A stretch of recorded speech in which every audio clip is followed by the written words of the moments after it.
তিরমিজি শরীফের ভিতরে রাসূল পাক সাল্লাল্লাহু আলাইহি ওয়াসাল্লাম ইরশাদ করেছেন, আল্লাহ সুবহানাহু ওয়া তাআলা আদম সন্তানদের মধ্যে আমাকে সর্বশ্রেষ্ঠ মানুষ হিসেবে দুনিয়াতে পাঠিয়েছেন, অথচ আমার কোনো অহংকার নেই।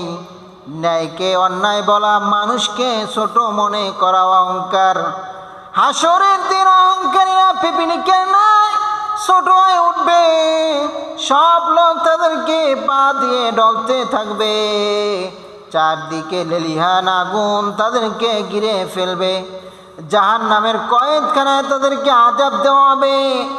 দোজখবাসীদের জখম হতে নির্গত পুজ রক্ত তাদেরকে খেতে দেওয়া হবে। নিকৃষ্ট জিনিসগুলি তাদেরকে খেতে দেওয়া হবে। অপমান চারদিক হতে তাদেরকে ঘিরে ফেলবে। নরকবাসীদের মলমূত্র তাদেরকে আহার করতে দেওয়া হবে। এই জন্য অহংকার থেকে